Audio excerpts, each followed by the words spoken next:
Hello friends, कैसे हैं? I hope आप सभी अच्छे होंगे।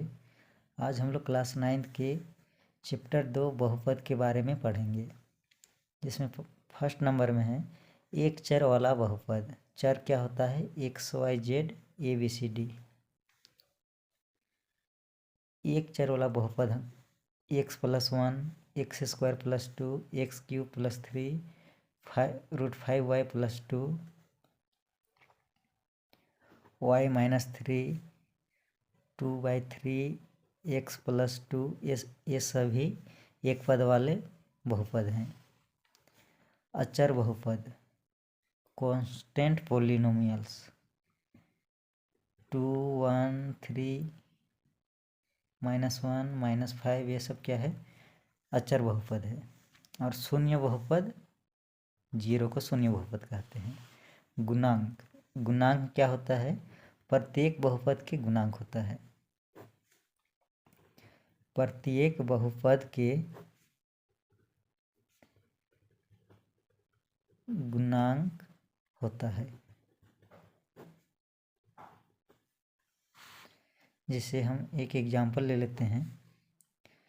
2x² + 5x³ + 3x-1। अगर इसमें हम x² का गुणांक निकालेंगे तो क्या लिखेंगे? x² का गुणांक निकाल रहे हैं तो x² में कितना से मल्टीप्लाई किया हुआ है? 2 से, 2 हो जाएगा। उसी प्रकार से x³ का आप गुणांक निकालिएगा तो x³ का कितना से मल्टीप्लाई है? 5 से, तो इसका गुणांक 5 हो गया। और x का आप निकालिएगा तो x का कितना है? 3। x 3 से मल्टीप्लाई है, इसलिए इसका गुणांक 3 हो जाएगा। और x का पावर 0 का आप गुणांक निकालिएगा तो यहाँ पर हम x का पावर 0 लिख सकते हैं। क्यों लिख सकते हैं? क्योंकि किसी भी संख्या या चर हो या अचर हो, उसका पावर अगर 0 है तो उसका मान 1 होता है। इसलिए यहाँ पर x का पावर 0 का गुणांक हम लिखेंगे तो कितना होगा? -1। पद के प्रकार, बहुपद कितने प्रकार के होते हैं इसको जानते हैं। बहुपद के प्रकार, बहुपद 2 प्रकार के होते हैं। पहला पद के आधार पर,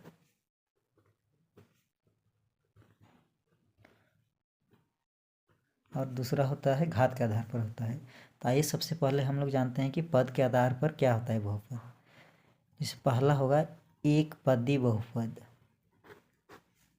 एक पदी बहुपद जिसमें सिर्फ एक ही पद हो, जैसे x, x² x³ -√2x -√2x 2/3 3y, ये सभी क्या है? एक पदी बहुपद है। सिर्फ इसमें एक ही पद है, इसके अलावा और कुछ पद नहीं है, इसलिए इसको एक पदी बहुपद कहेंगे। उसी प्रकार दूसरा में है द्विपदी बहुपद। द्विपदी बहुपद नाम से ही क्लियर है, द्विपद यानी 2 पद होना चाहिए। x² + 2 x² + x 2/3x - 3, ये सभी क्या है? द्विपद बहुपद है। एक पद और एक ये वाला एक पद, दोनों मिला 2 पद हो गया। उसी प्रकार से इसमें भी है, इसमें भी है। तीसरा नंबर में है त्रिपदी बहुपद, जिसमें 3 पद होना चाहिए। x² + x + 1 x² - 2x - 3, ये सभी क्या है? त्रिपदी। 3 पद है इसमें, 1 2 3। उसी प्रकार से इसमें भी 1 2 3 है। प्रश्नावली 2.1 की प्रश्न संख्या 1 है। निम्नलिखित व्यंजकों में कौन कौन एक चर में बहुपद है और कौन कौन नहीं है? कारण के साथ हमको उत्तर देना है। इससे फर्स्ट क्वेश्चन है 4x² - 3x + 7। 4x² - 3x + 7 ये बहुपद है या नहीं है, इसको हम लोग उत्तर देना है और इसका कारण भी देना है। तो इसको क्या बोलेंगे? एक बहुपद है। एक बहुपद है। एवं प्रत्येक बहुपद में चरों की घात पूर्ण संख्या है, इसलिए इसको बहुपद बोलेंगे। दूसरा प्रश्न है y³ प्लस रूट t है।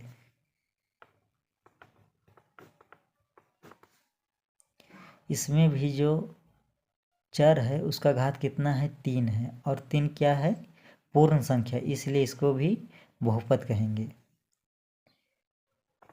यह एक बहुपद है। यह एक बहुपद है। प्रत्येक पद में चरों की घात पूर्ण संख्या है।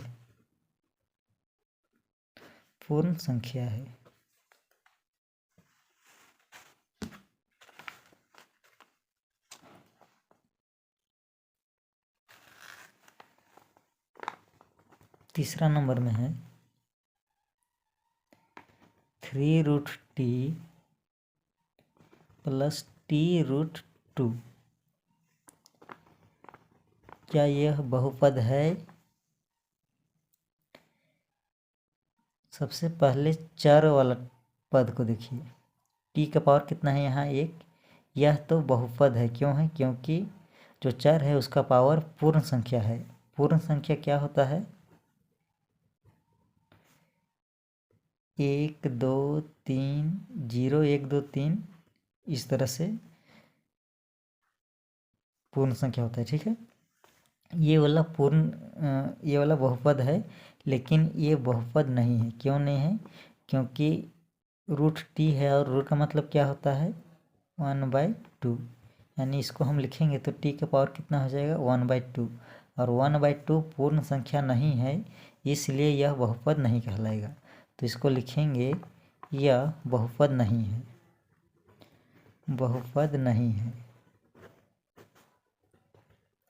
क्यों नहीं है? क्योंकि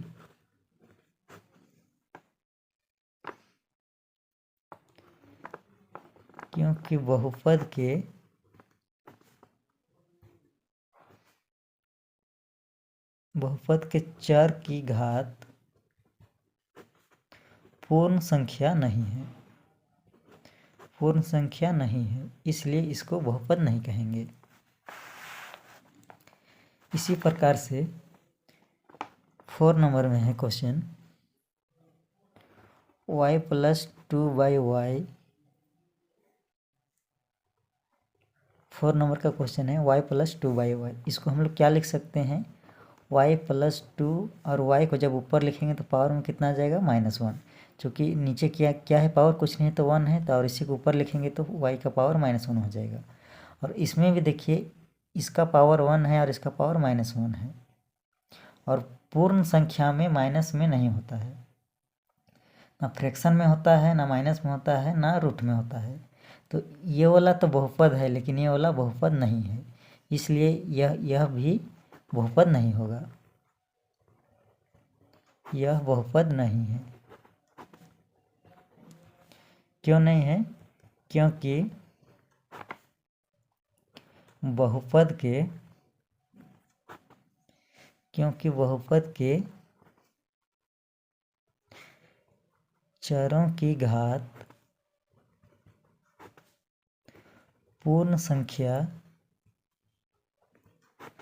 नहीं है। बहुपद के जो चर है उसका घात पूर्ण संख्या नहीं है, इसलिए यह बहुपद नहीं कहलाएगा। जितने भी चर दिया हुआ रहेगा सभी का घात पूर्ण संख्या होना चाहिए, उसी केस में हम लोग बहुपद कहेंगे, अदरवाइज बहुपद नहीं है कहेंगे। ठीक है, क्वेश्चन नंबर 5 है x⁻10 plus y⁻3 plus T का पावर 50 प्लस, सॉरी इतना ही दिया हुआ है, एक्स का पावर 10 प्लस वाई का पावर 3 प्लस टी का पावर 50। एक्स वाई टी सभी क्या है, चर है, और चर के सभी का पावर क्या है, एक पूर्ण संख्या है, इसलिए यह बहुपद होगा, यह बहुपद है, बहुपद है। क्यों है, क्योंकि प्रत्येक बहुपद के चरों की घात पूर्ण संख्या है, पूर्ण संख्या है। और पूर्ण संख्या में हम लोग जानते हैं पूर्ण संख्या क्या होता है, 0, 1, 2, 3, 4 इस तरह से सभी पूर्ण संख्या होता है। दूसरा प्रश्न है, निम्नलिखित में प्रत्येक में एक्स स्क्वायर का गुणांक लिखिए। जो हम लोग बहुपद दिया हुआ है उसका एक्स स्क्वायर के गुणांक को लिखना है। एक्स स्क्वायर का गुणांक,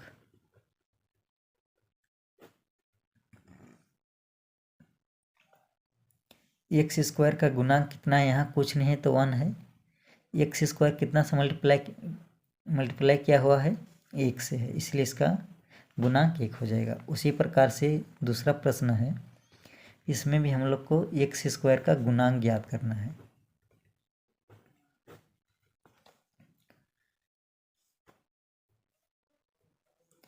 एक्स स्क्वायर का गुणांक यहाँ कुछ नहीं है तो 1 है, और यहाँ -n है, तो इसका गुणांक कितना हो जाएगा, -1।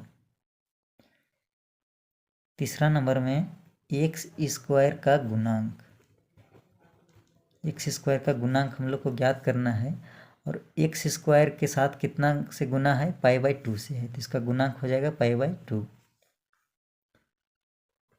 4 नंबर में है एक्स स्क्वायर का गुणांक हम लोग को ज्ञात करना है, 4 नंबर के क्वेश्चन है, ठीक है। इसमें देखिए कहीं पर एक्स स्क्वायर नहीं है, इसलिए एक्स स्क्वायर का गुणांक कितना हो जाएगा, 0 हो जाएगा।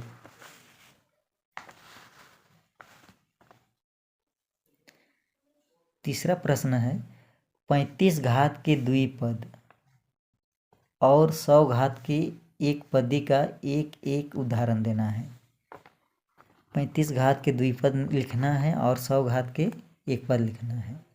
तो 35 घात वाला हम लोग द्विपद लिख रहे हैं, जिसका घात कितना होना चाहिए, 35 होना चाहिए। एक्स का घात 35 और द्विपद होना चाहिए, यानी इसमें कुछ आप जोड़ दीजिए या घटा दीजिए। उसी प्रकार से दूसरा में भी आप चाहते हैं तो लिख सकते हैं, y का घात 35 -2, z का घात 35 +6, यानी जो चर है उसका घात 35 होना चाहिए और 2 पद होना चाहिए। द्विपद है इसलिए 2 पद होना चाहिए। आप x का घात 35 +2 लिखिए, या y का घात 35 -2 लिखिए, या z का घात 35 +6 लिखिए। और 100 घात के एक पद, यानी 100 घात वाला एक पद हम लोग को लिखना है, जिसका घात कितना होना चाहिए, 100 होना चाहिए। सिर्फ एक ही पद है, इसलिए इसमें कुछ हम लोग जोड़ेंगे भी नहीं ना घटाएंगे भी नहीं। हम लोग को एक पद ही बोला है तो सिर्फ एक ही पद होना चाहिए। जैसे z का पावर 100 लिखिए और m का पावर 100 लिखिए, यानी किसी भी चर संख्या है उसका पावर कितना होना चाहिए, 100 होना चाहिए। क्वेश्चन नंबर 4 है, निम्नलिखित बहुपदों में से प्रत्येक बहुपद की घात लिखिए। अब इसमें एक बात आप ध्यान दीजिए कि किसी भी बहुपद के जब घात लिखते हैं तो उस बहुपद के सबसे मैक्सिमम पावर को बहुपद की घात कहते हैं। तो यहाँ पावर कितना है, 1 है, और यहाँ 2 है, यहाँ 3 है। अब इसमें सबसे मैक्सिमम पावर कितना है, 3 है, तो इस बहुपद की घात 3 हो जाएगी। बहुपद की घात बराबर कितना है, मैक्सिमम घात 3 है, इसलिए 3 होगा।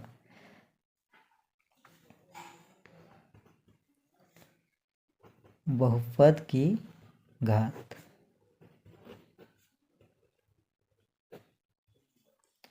इसमें कितना है, सिर्फ एक ही बहुपद है और इसमें कितना घात है, 2 है, इसलिए इसका 2 लिखेंगे। अब इसमें देखिए थर्ड नंबर में है बहुपद की घात।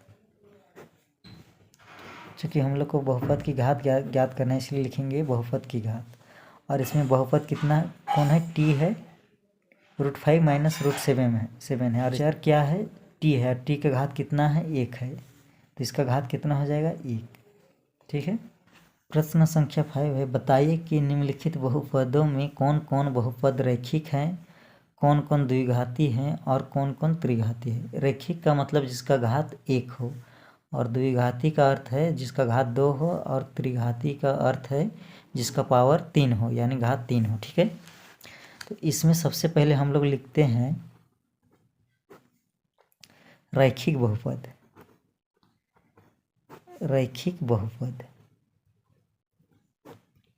अब रैखिक बहुपद में जिसका मैक्सिमम घात कितना होना चाहिए, 1 होना चाहिए। एक यहाँ है, ये और एक यहाँ है, और बाकी में सबका घात अलग अलग 1 से ज़्यादा है।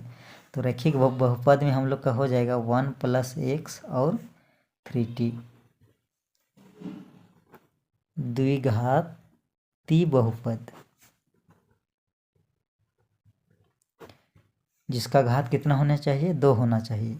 एक यहाँ मैक्सिमम कितना होना चाहिए, 2 होना चाहिए। एक यहाँ है, एक यहाँ है और एक यहाँ है। तो इसको लिखेंगे x² + x